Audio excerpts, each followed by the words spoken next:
In the wake of this incident, President Trump sticking to his planned schedule today, including a rally this evening in Wisconsin. Late this afternoon, the president held a previously planned opioid prevention event at the White House, where notably First Lady Melania Trump first made remarks on the suspicious devices. President Trump then spoke, going off his prepared remarks, to say he's extremely angry and upset about what happened with these bombs. CNN's Jeff Zeleny is at the White House. And Jeff, the president also said Americans must unify in light of this. Jake, he did. He was standing in the East Room saying Americans must unify. They must come together. He said acts of political violence have no place in the U.S. But what he did not say is the fact that he is the very person often sowing these seeds of anger and distrust, going after some of the same people who were targeted today. This egregious conduct is abhorrent to everything we hold dear and sacred as Americans. In the East Room of the White House, President Trump condemning the attempted act of violence today through explosive devices sent to CNN and high-ranking Democratic leaders. The full weight of our government is being deployed to conduct this investigation and bring those responsible for these despicable acts to justice. We will spare no resources or expense in this effort. The president issuing a rare call for civility. In these times, we have to unify. We have to come together and send one very clear, strong, unmistakable message that acts or threats of political violence of any kind have no place in the United States of America. But not mentioning that he is often the one sowing division. Those targeted, the Clintons, Obamas, former Attorney General Eric Holder, Congresswoman Maxine Waters, Democratic donor George Soros, and CNN, are all favorite subjects of attack by the president and his allies at campaign rallies. But if you want the fake news to finally investigate Hillary Clinton, we'll just have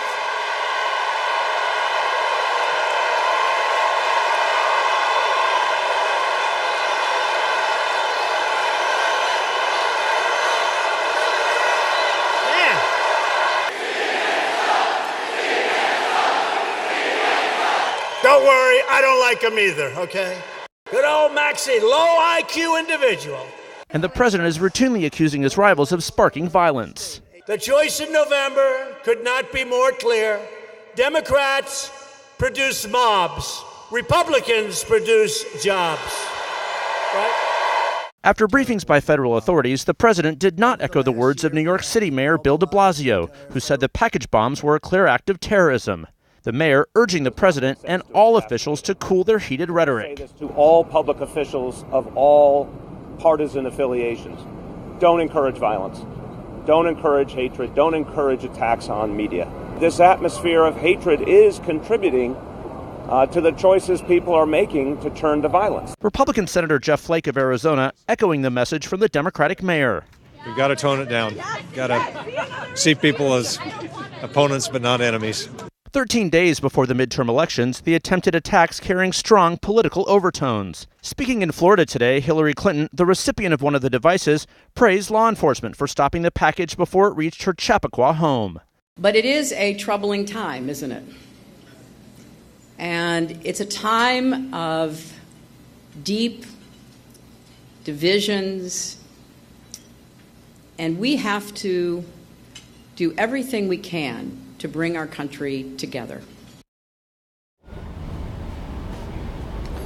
So what the president did not say today in the East Room was whether if he believes this is an act of domestic terrorism. We tried to ask him after that bill signing event. He would not say. Now, he has been receiving briefings, I'm told, throughout the day here at the White House, including from the director of the FBI. He'll be leaving the White House shortly. We'll see if he adds more onto this at all. But Jake, the central question, as he heads to a campaign rally tonight in Wisconsin, is his tone going to be the same there? Or is it going to be the call for civility that we heard in the East Room today, coming 13 days before the midterm election? Jake? All right, Jeff Zeleny, thanks so much. I want to bring in CNN national security analyst Lisa Monaco. She's the former assistant to President Obama for Homeland Security and Counterterrorism. Lisa, good to see you as always. You were Homeland Security Advisor in 2013 when letters testing positive for ricin were sent to President Obama and to Congress. What's the process that the White House and authorities are likely going through right now? That's exactly right, Jake. So what happened there was the standoff facilities, so the facilities outside the White House, outside Congress, and at some distance, were able to fend off and see this and detect that envelope before it reached its intended targets. Now, what happened in that instance is I was immediately on the phone with the head of the Centers for Disease Control, with the director of the FBI, who was at that time Bob Mueller, and with a host of other officials in the government to figure out what did we know, what could we detect, was this a real source of attack in those envelopes, and all of that is going on right now. I think my sense would be that right now the FBI is standing up a command post inside what's called the SIOC, the Strategic Information Operations Center, in headquarters in the FBI right now, bringing in all the information from the various locations where these packages were found or were mailed. All of that information is going to be pooled. It's going to be shared back out with the White House, with the intelligence community, with the rest of the federal government national security team, so they are up to date on exactly what the investigators are finding. All of that is going to be pooled and is going to be reported almost as soon as it's gotten back out to the national security community.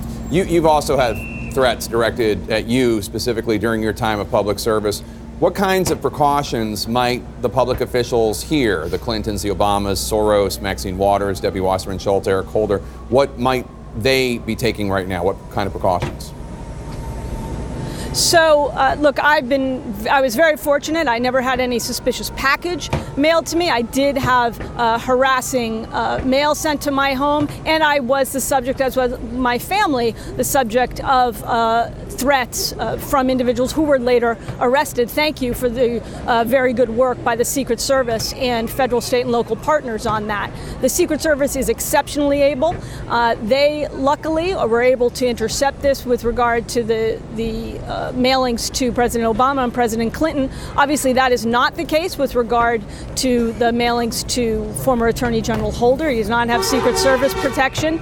But those Secret Service agents and those protective details have protocols, some of which I'm quite confident they activated last night and this morning to be able to protect their protectees.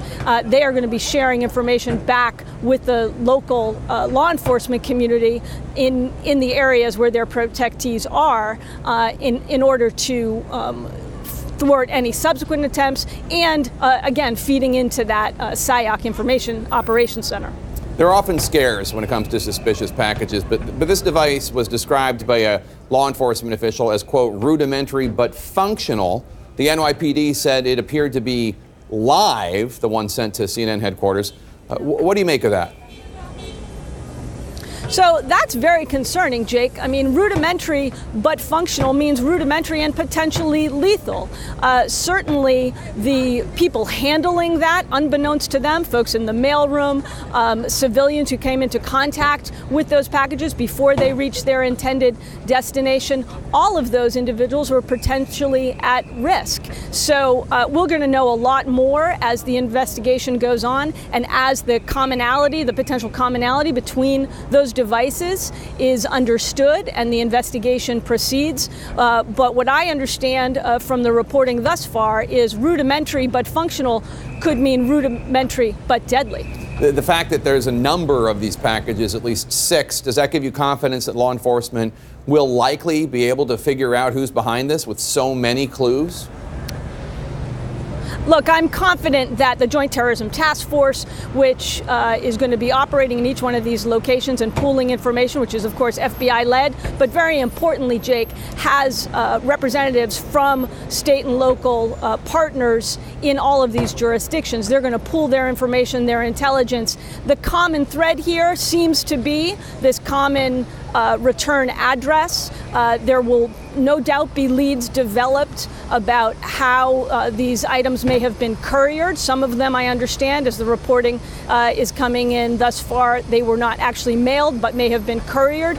All of those things are going to be potential leads, and I'm very confident that the FBI, working with its state and local partners and other federal agencies like the ATF and other entities, are going to be pulling those common data points, and that's going to give them a lot to go on.